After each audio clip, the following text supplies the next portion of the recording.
Hello! Welcome back to Season of Love channel.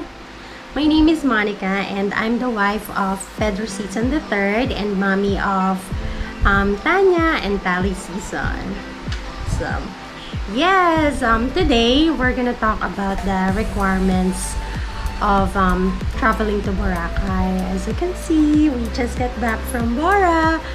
We went there for a 3 nights and 4 days travel to celebrate my 35th birthday and of course our 10th wedding anniversary. So yun, I have been receiving a lot of messages about the requirements to travel to Bora kasi maraming interested to go to the place as well. So ayun, so today we're gonna talk about it. Alright? And by the way, disclaimer lang, this step-by-step process that I'm going to discuss right now is based on our own experience since it has worked well for us. Okay? So the first step that I did is to book an accommodation in Boracay Island. So it has to be from a DOT-Accredited accommodation establishment in the island. Before pandemic kasi what we are doing is that we just travel to the island and then when we get there, doon pa lang kami naghahanap ng accommodation namin. So now we can't do that anymore. We have to book first and we have to secure the booking confirmation because we are going to need that on the next step of the process. Alright? So, in our case, I booked through booking.com application. And we booked in Henan Crystal Sands. So, ayan, shout out to Henan Crystal Sands Resort. Grabe, the stay that we had there was very awesome. Grabe yung pag-welcome nyo. And yung surprise nyo during my birthday and our anniversary. Grabe. So, highly recommended, guys. Alright? Sayang nga lang, close yung sky pool nila. Yun yung infinity pool nila. So, yun. Hopefully, kapag mas marami ng tourists, they will open it again. And by that time, sana makabalik kami together with the kids. Alright? So, that's our first step. Book an accommodation. So, second step is to book a ticket. It should be back and forth ticket. Either plane ticket or ferry ticket. Depending kung nasang location kayo.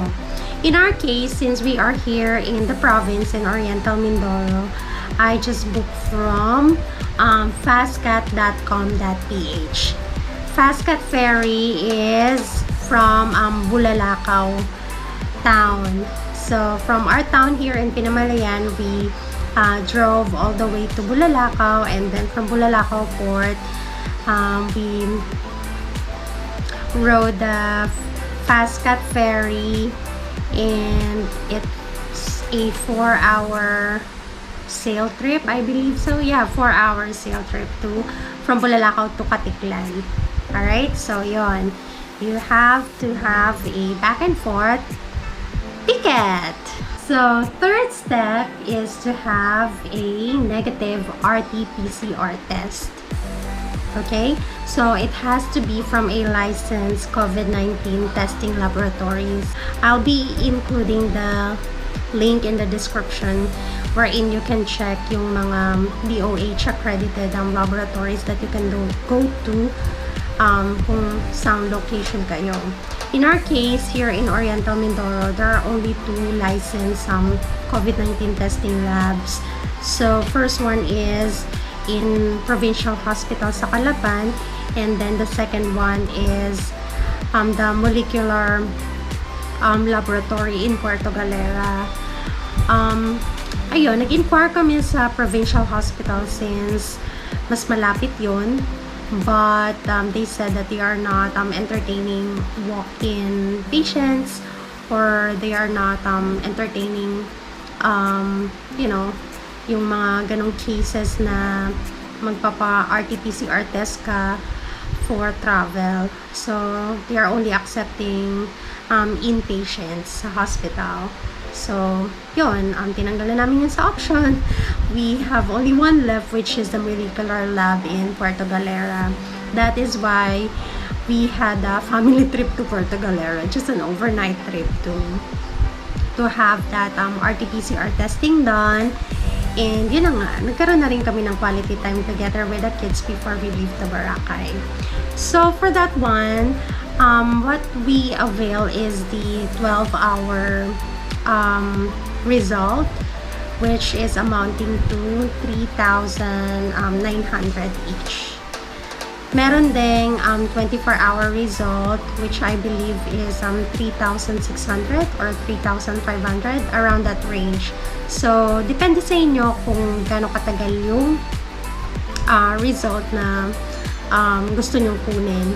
So, kapag mas matagal, medyo mas cheaper, pero kapag mas mabilis, yun, medyo mas pricey siya. And then, it should be valid 72 hours to date of travel upon extraction. Alright, so 3 days.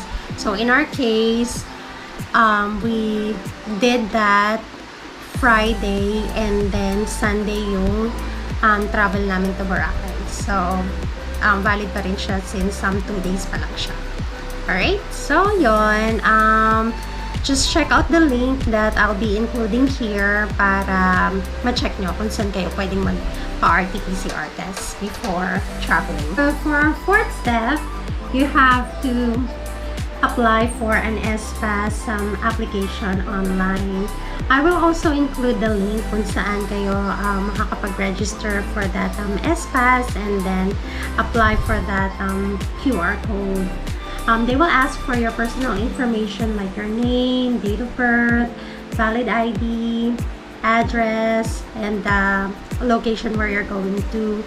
And then they will also ask you to upload certain documents such as yun nga, yung ID and the negative RT-PCR result and other essential documents like yung booking confirmation nyo in the island.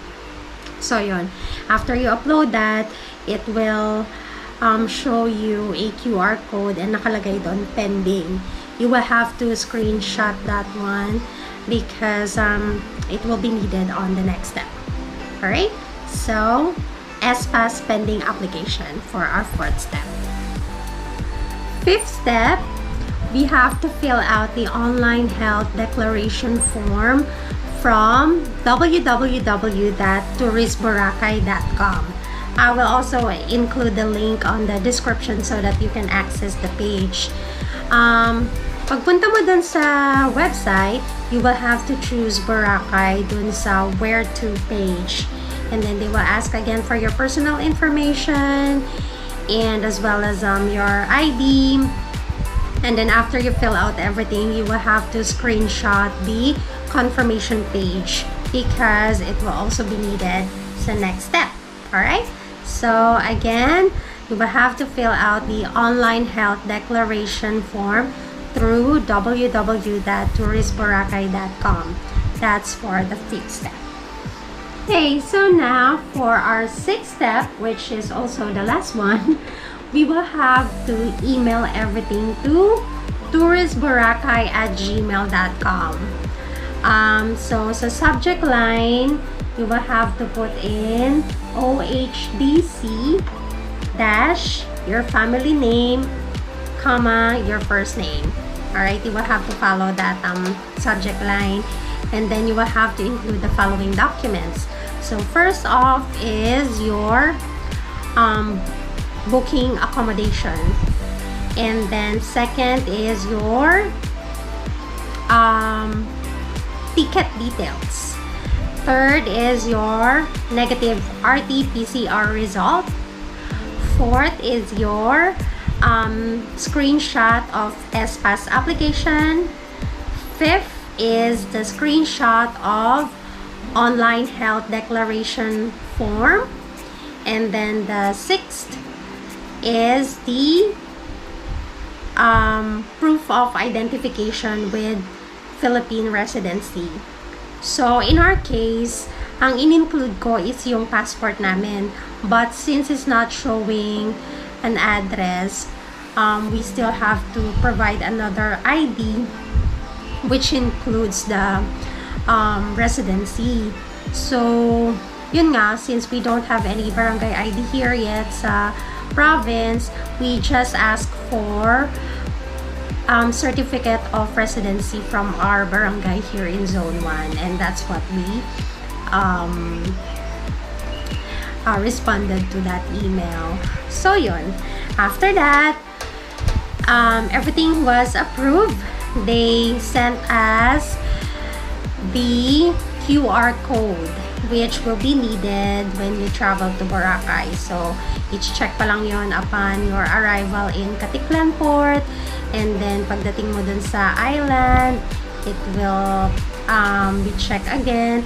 So, sobrang importante yung QR code na yon kasi yun yung i-check sa lahat, even sa hotel, sa mga establishments. So, yun lagi ipapakita mo yung QR code. So, kailangan meron kang digital copy through your phone, or you can also print that QR code so that you can just show it whenever it is needed.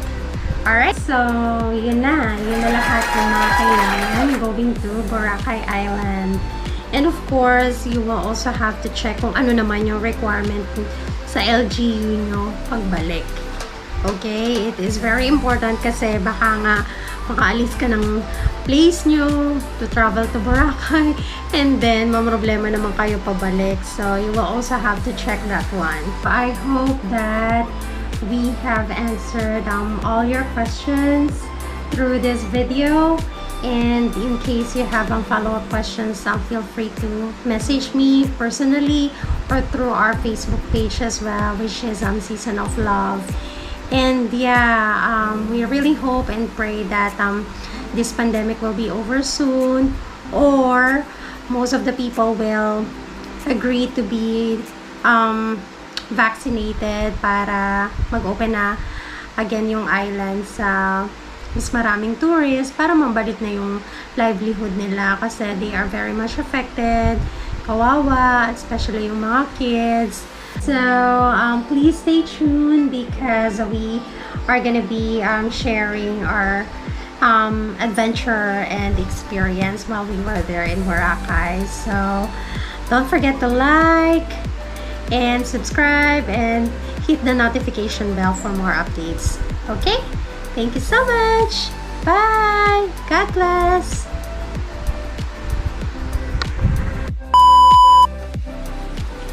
Okay, so first step,